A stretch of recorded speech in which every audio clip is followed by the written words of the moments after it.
当东京警视厅的负责人从三井良校口中得知，几百名杀手正在东京巨蛋大开杀戒，想要暗杀世界顶流歌星塔瓦纳斯维特的时候，他整个人眼前一黑，赶紧追问：三井先生，现场什么情况？您能具体介绍一下吗？有死伤吗？三井良校被叶晨损了一晚上，终于抓住机会发泄，他对着电话怒吼道：八嘎，这都死了上百人了，你还问我有没有死伤？我告诉你，你们警视厅再不赶紧过来，就等着给我和斯维特小姐收尸吧。负责人吓得一哆嗦，死伤上百人什么概念？放在哪都能被定义为恐怖袭击了吧？关键这次和上次东京大乱斗死伤众多还不一样。上次的东京大乱斗虽然也死了很多人，但死的人比较分散，而且凶手各不同。松本家的人杀了苏家的保镖，杀了高桥家的人，高桥家的人又杀了不少伊藤雄彦的手下，还险些把伊藤雄彦干掉。至于伊藤雄彦活下来，又把高桥家干了个七七八八。而松本家被灭门，凶手又是苏家从华夏带来的杀手。这些杀手在机场准备逃走的时候，刚好被警方一窝端。唯一尴尬的是，最终被苏若离逃了出去。这种交差的死伤，东京警视厅后来直接当成独立案件各自处理了，所以整体倒是没有在民间引起太大的轰动。可是这次听三井良校的意思，死伤至少上百人，自己这乌纱帽怕是要保不住了。要是塔瓦纳死在东京，自己恐怕只能切腹或者上吊了。情急之下，他立刻开口道：三井先生，请再坚持一下，我们这就调集所有警力前往巨蛋支援。随即东京各地几十架警用直升机迅速起飞，赶往巨蛋。此时的巨蛋已经完全成了一团乱麻，山口组和道川会的火拼各有死伤，于是两边直接用死掉的弟兄堆出了个简易防御工事，一时间还真是谁都奈何不了对方，于是便只能是不时的冷不丁放个冷枪。道川会也意识到自己这边有光亮，吃亏不少，所以干脆一不做二不休，几个枪手抬枪将所有灯都打碎。于是双方同时处于黑暗之中，山口组失去放冷枪的优势，一时间突围无望，便只能龟缩在尸体后面痛骂道川会不讲武德。自己明明是真的要撤离，而且也没有拿到暗花，可他们就是不信，怎么说都不信。里面陷入僵持的时候，日本最神秘的杀手组织，由顶尖佣兵组成的青石联盟，也已经派人赶到了巨蛋。这个组织常年在地下网络接暗杀的订单，只要钱给的足够多，就没有他们不敢杀的人。当他们收到10亿美金暗花的消息之后，第一时间就调动了隐藏在东京的所有成员。最先赶到巨蛋的一共有12人，这12人全副武装。在抵达巨蛋的时候，便发现了里面的不寻常。入口处看进去，里面漆黑一片，但枪声和互相对骂的声音不绝于耳，似乎是两拨人正在僵持。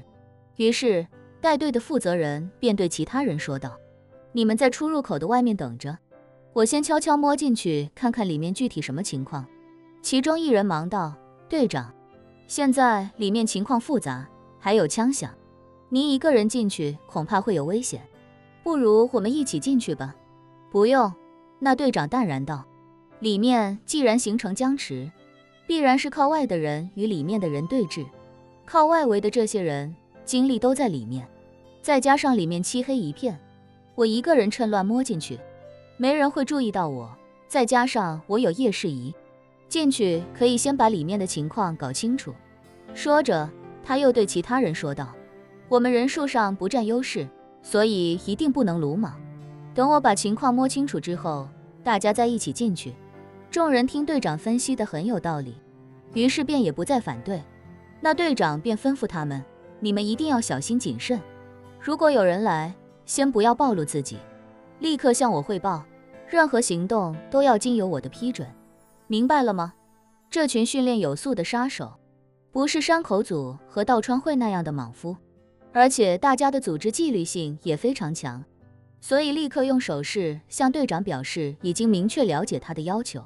于是那队长佩戴双目夜视仪，贴着入口处的墙角悄悄溜了进去。此时的里面，双方还在效仿一战时同盟国与协约国的阵地战，各自躲藏在自己的阵地内向对方射击。那队长凭借夜视仪看清里面的情况时，整个人都不由得倒吸一口冷气。不是他没见过世面，而是确实没见过这么血腥的场面。拿尸体做掩体，遍地血流成河，双方死伤无数，简直残忍得有些过分。那些道川会的人对他丝毫没有察觉，此时还在积极想着对策。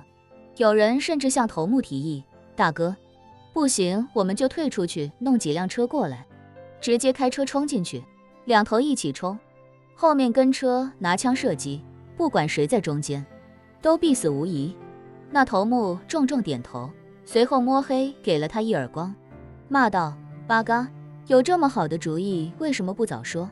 那人捂着脸，委屈地说道：在下也是刚想起来。头目一想到自己损失了这么多小弟，又给了他一耳光，骂道：八嘎，下次想快一点。说罢，他立刻吩咐道：快，去几个人出去开车。青石联盟的队长一听他们要去开车，顿时也有些受到启发，这通道宽度至少在2米以上，开几辆越野车前后挨着冲进去，就算前面的人和车中了枪，后面的车也能把他们顶进去。在这种通道内绝对是碾压级的优势。就在他打算退出去先通知自己手下的时候，耳机里传来声音：不好了，队长，来了很多车，至少50-60辆，是筑吉会的人到了。作为东京3大帮派之一，筑吉会自然也不想放过这么好的赚钱机会。此时筑吉会的人眼看外面横七竖八停了这么多车，就意识到肯定有人捷足先登。就在这时，有混迹街头的小弟一眼认出其中一辆车，转身对坐在后排的领队头目说道：大哥，山口组的人已经到了，我看到了龟田正南的车。那头目皱了皱眉，开口道：山口组的动作这么快，看这架势，至少来了几百号人，我们才来了不到200人，恐怕不是对手啊。那小弟问道：那我们现在怎么办？头目脑子转得最快，开口道：我们不要着急靠近，用车把出口完全堵住，车辆首尾相连，围成圆弧，我们就躲在车后面等他们出来，到时候不管是谁，只要从里面露头，我们就打。好办法。小弟重重点头。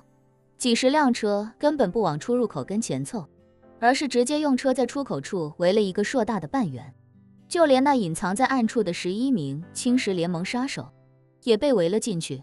他们立刻向队长汇报道：队长，他们封锁了出口。队长一听这话，原本还想让手下赶紧开车进来，现在也不敢让他们轻举妄动。就在这时，道川会的10余名小弟已经开始往外跑，准备出去开车。当他们刚从出入口露头的时候，筑吉会的小弟立刻躲在车后面向他们开枪。这些人哪知道外面还有人埋伏，一个照面基本上就被干掉了大半。后面的人一见前面的弟兄中枪倒下，惊慌失措的连忙往后跑，边跑边喊：大哥不好了，外面有埋伏，我们死了将近10个弟兄。八嘎，道川会的头目气恼地问：什么人敢跟我们道川会作对？那小弟也是一脸懵：我不知道啊，大哥。还没看清对方就被他们打回来了。妈的，那头目愤怒地说道，搞不好是别的帮派，我们被夹在中间了。这话被山口组的头目听到，大喊道：妈的，我们早就被夹在中间了。道川会的弟兄，咱们现在应该合力突围，先冲出去再说啊。道川会的头目掏枪就往山口组的方向忙射，口中骂道：八嘎呀路，你真当我是傻子？你们肯定已经把塔瓦纳干掉了，说了这么多，无非就是想趁机逃走，我不会让你们得逞的。有本事你就突围，看我的子弹干不干你就完了。